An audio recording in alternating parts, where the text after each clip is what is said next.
Check, check, 1, 2. Check, 1, 2.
Yeah, well, I think it definitely took a team effort, it took a group effort, and only thing I can think about is all the effort, all the work that was put in um, over the course of time. And I think we had a focused group out there. You know, offense was able to score points, to take advantage of opportunities. You know, just enough to put points on the board, and then defense played their ass off. They played how they played all year. You know, and I truly believe offense wins games, but defense wins championships. And how that defense has been able to play, it's a great testament to them. Jalen, how did it feel when the confetti fell to win your second Super Bowl? Should be second.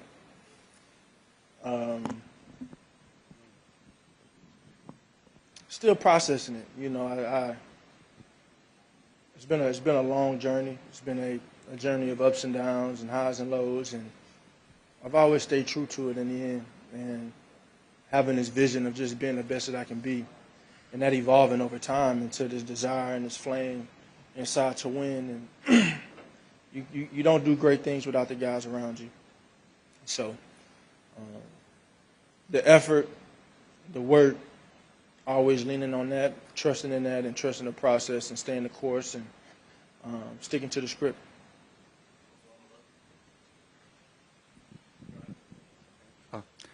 Hey Jalen, congrats on the win. Thank you. You became only now the fourth quarterback in NFL history to lose their first Super Bowl and then go on to win one. There's been at least 30 guys in their career who haven't managed to do that. I think that speaks to your mental toughness, and obviously even in the first Super Bowl you still played great. What does that just mean to you to hear that out loud, and obviously to silence some doubters, because there have been some throughout the season? Well, everything comes with it, you know, and I've always found a thrill in any doubt and any questioning and any opinions. It's always been something that I've embraced, and I don't want it to change now, just because of the results. So, just running your race and playing with purpose. You know, this is what I'm called to do in this season of my life, and I'm gonna give it all I have, and try my best to leave no stone unturned. Jalen, was that part of the game plan from the beginning, that you could throw against the Kansas City Chiefs and go long with your receivers? It was just something that kind of came. It was something that kind of came. You know, I just think it's something that kind of came. You know, we just was able to execute. And I think the main thing I'll point to is you being able to find ways to win in multiple ways. You know, we've been able to be dominant on the ground. We've been able to be efficient in the pass game and do what needs to be done when it needs to be done. You know, and I think over the course of our year, you guys have heard me say it, just because we don't doesn't mean we can't. And when you hear a statement like that, I think it always comes down to, well, what is your mission? And why are you doing this? I'm doing it to win. You know, I do it to win. This team approaches it just to do the same thing, and that's what it's about. You know, I'm not going to look back at anything and remember anything that someone said about me or an opinion that was had. I'm going to think about the championships that we won. Jalen, was there a moment in that game when it kind of becomes like, I'm over here, let's make a statement here, like we're doing this to one of the best teams, best franchises in recent memory? No.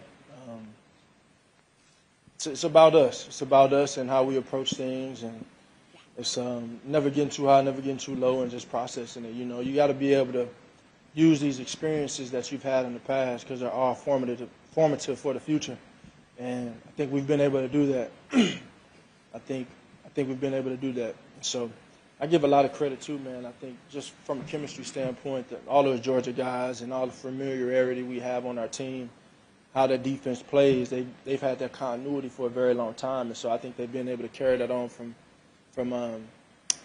Georgia to Philly, and honestly the same thing on offense, being able to build off of prior relationships and be all in on this one thing, you know. And I know Saquon's new to the bunch, but we've all watched him play throughout his college career. We've always known the type of player he is, the best back of our time, and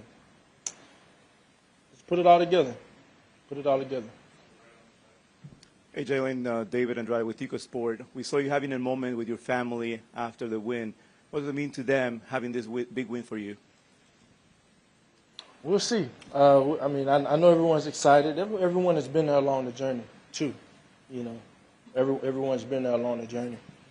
I think it's been a ride. It's been a fun ride, and I've embraced every step.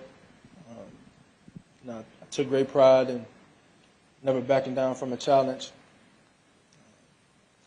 Always turning my negatives into positives, turning my weaknesses and making them my strengths. And it's taken great effort and determination to evolve my game over time and just continue to grow and improve. And I know my family's been there every step of the way. Jalen, Andrew Greenstein of Louisiana Radio Network. In college, the first time you played for the College Football Playoff Championship, or the BCS Championship, I should say, you lost that game. You were benched in the game that Alabama won. You went to the Super Bowl 2 years ago. You didn't come out on top then. You finally come out on top now. Just talk about the perseverance. You were talking about your ups and downs earlier in this press conference. The perseverance now that you have finally made it to the top of the mountain. It's not normal. It's been a very unprecedented journey, and the journey's, you know, it's always the beginning until it's the end. And I think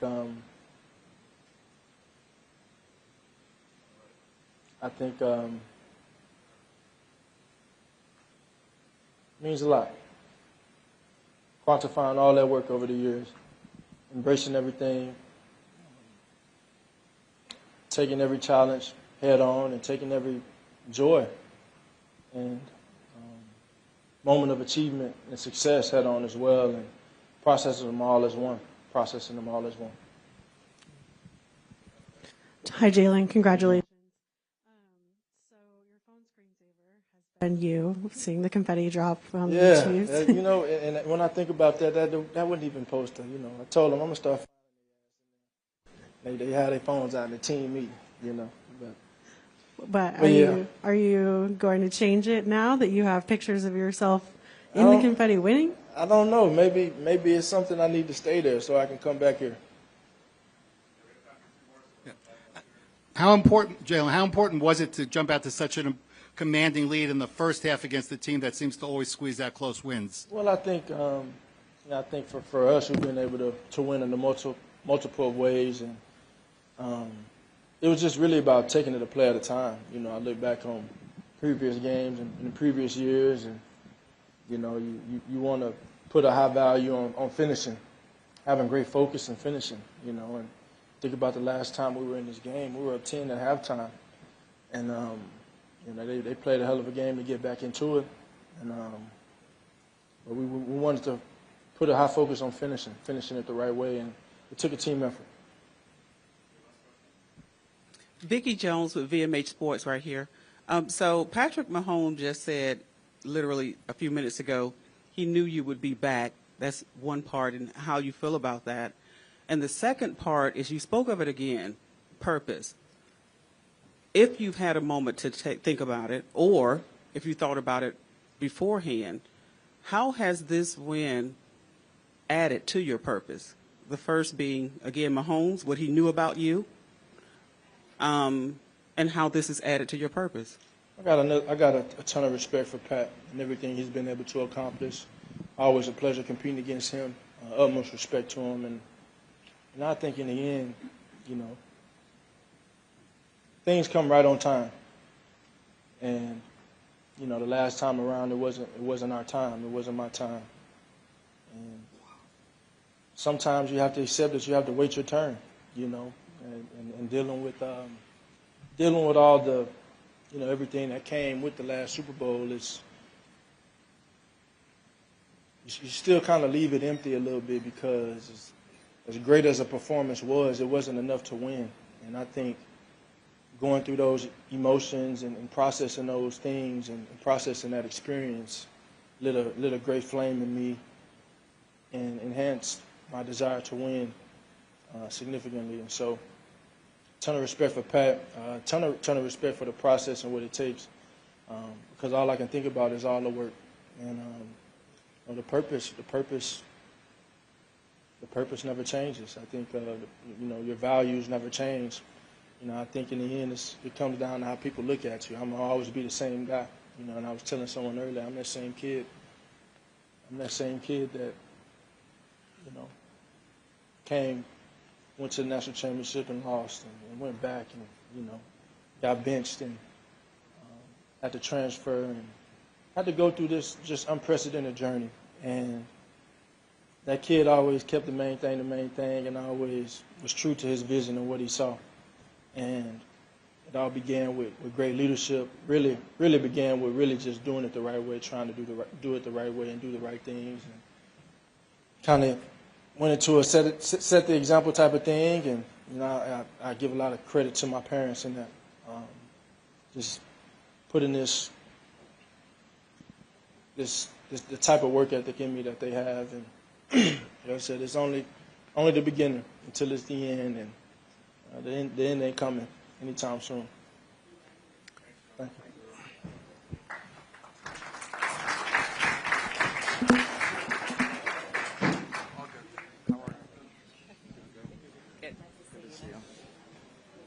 No.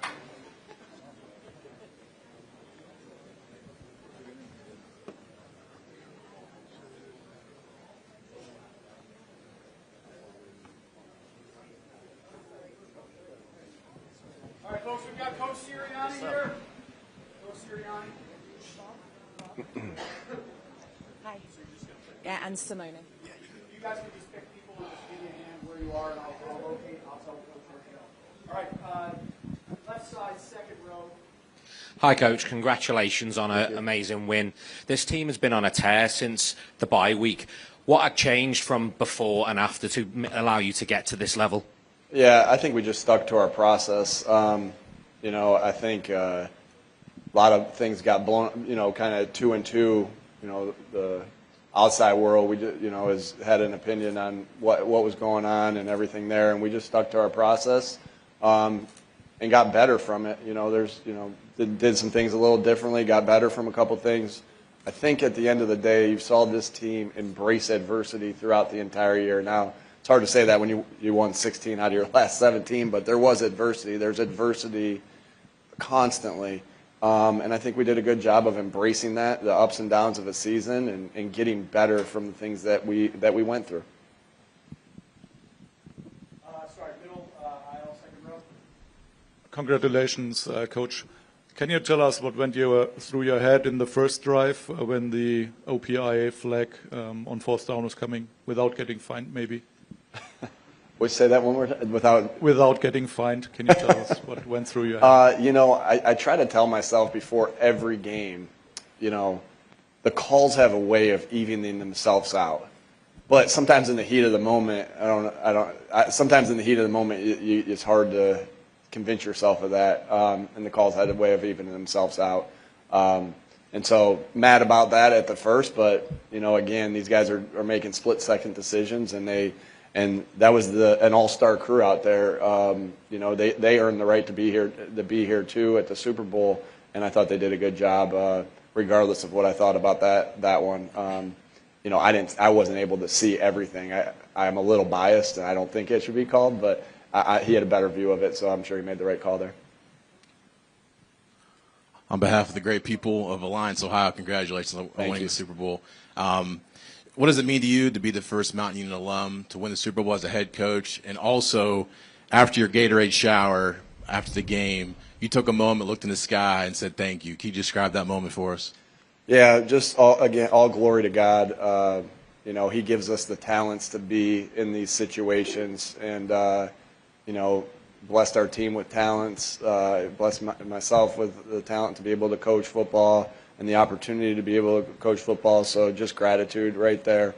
And Mount Union taught me how to win, that's for sure. And so grateful to everybody at Mount Union, Coach Karras, all my teammates there, everyone that helped me kind of develop from there. Nick, congratulations. Back in Brazil, you told me iron sharpens iron in regards to Quinyon Mitchell being ready for his NFL debut because he went against your great wide receiver group in practice. Do you think that this was one of the keys to the Philadelphia Eagles becoming Super Bowl champions?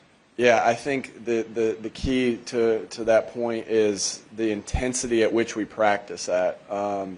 And when you're practicing it with that kind of intensity, you know, training camp, you're getting those matchups, Q versus AJ and Devontae and Slay versus those guys as well. So, you know, and BG versus Lane and Jordan versus, you know, Sweaty and Nolan. And so you have no choice but to get better. And, you know, that it truly is. This is the greatest team sport there is. Iron sharpens iron. I've been saying a lot today and throughout the whole year that you cannot be great without the greatness of others. That applies to coaches. That applies to player.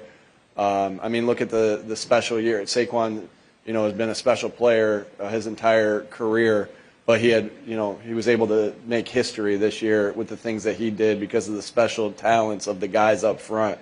This is the ultimate team game, and you know, I know that, and it's just, it takes selflessness to be able to you know, Jalen said it awesome one time. Just because we're not winning a certain way, you know, doesn't.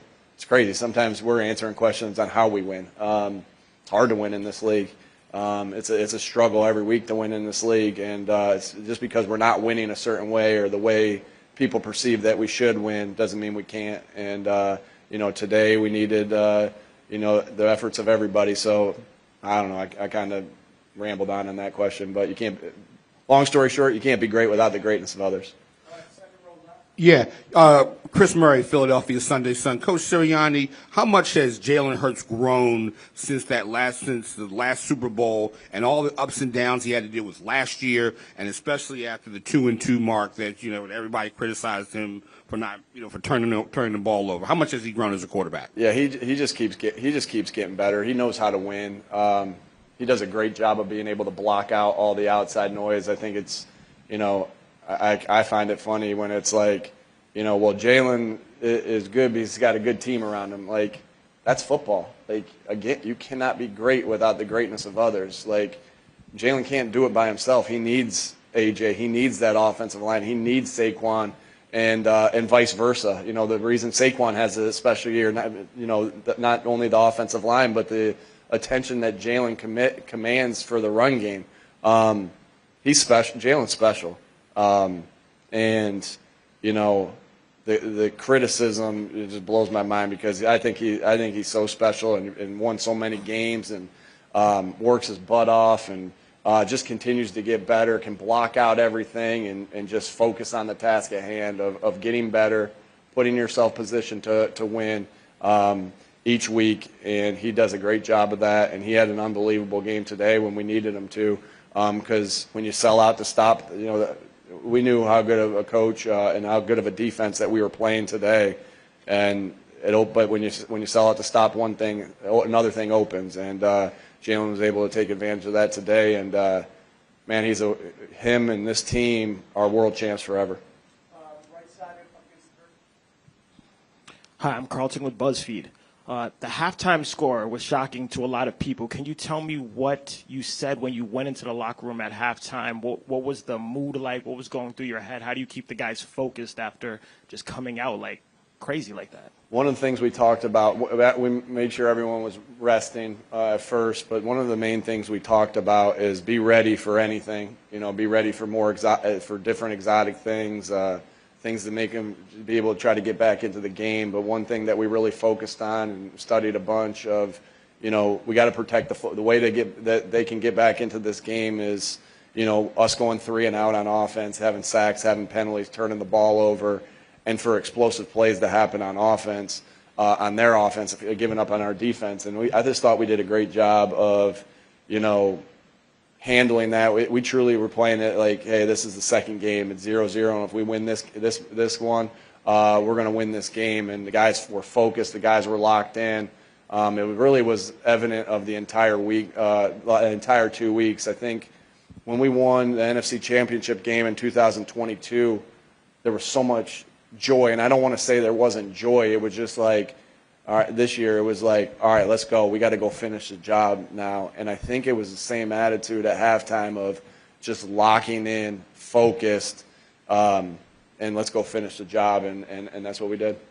Thank you. Nick, David Behrman, Pro Football Network. After the way last season ended and the 2-2 start this season, talk about what you told the team to keep them together, which eventually ended this way. You know, we had great OTAs. We had great training camp. We were developing as a team. And just because the outside world tells you to feel a certain way doesn't mean that we were feeling that way, right? We knew we had a special team. We knew we had a group of guys that could do some special things, but it was going to take day in, day out work. And so it was just putting your head down and working and saying, you know, how are we going to put ourselves in the best position to win that Cleveland game? And it wasn't like, hey, how are we going to get to 6-2? It was like, how are we going to win this game? Then it was going to be how we won the next game.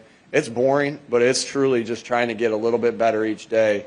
But that's the thing that you'll remember is the daily grind of and emptying the tank every single week, you know, to try to you know, win each week. And so we just doubled down on the things we knew to be true. We knew we had special players. We knew we had special coaches. We knew we had special front office and special people in the building.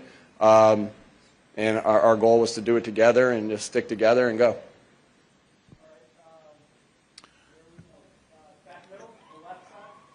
Nick, Lane says there'll be a team vote on the decision to go to the White House to celebrate the Super Bowl victory. How do you just handle that as a coach? Do you leave it to the guys? What are you thinking there?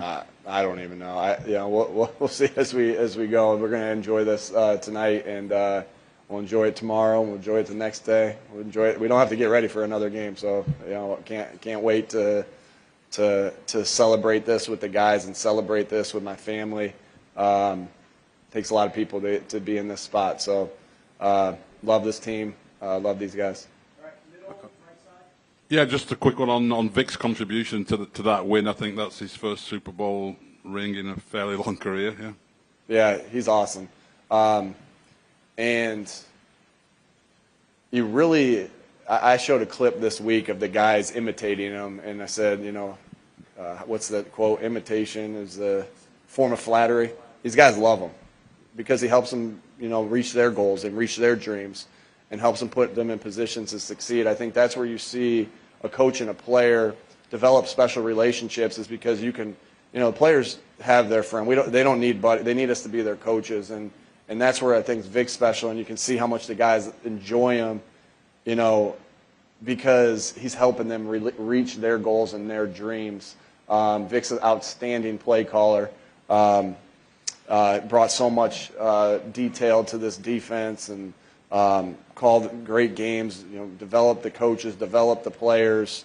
And again, it takes everybody. You can't be great without the greatness of others, and that sure as heck applies to Vic Fangio and all his contributions. And pretty cool that he's able to win his first Super Bowl in a town that he grew up in. Pretty special.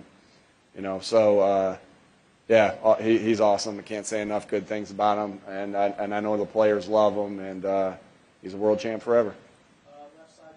Yes, Coach. George Redney, Challenger Community News, Buffalo and Rochester, New York. Can you tell me about Rochester, New York's own Clint Hurt, defensive line coach? How did he help get this defensive line to be prepared and stay focused and play the type of game they played today? Yeah. Were you Aquinas? Was he Aquinas? Okay. Okay. All right. Sorry. You know, man, he's a special coach. You really saw our D tackles continue to get better as the year went on. He demands a lot out of them, and these guys trust him with everything and really look up to him. And he's huge, and so if you don't do what he says, you're gonna make sure you do what he says. Big man. But he is awesome as a coach. I can't say enough good things about him. Coach Walsh, the way they've led that defensive line, we knew that one of the keys to this game was going to be winning on defense, was winning up front.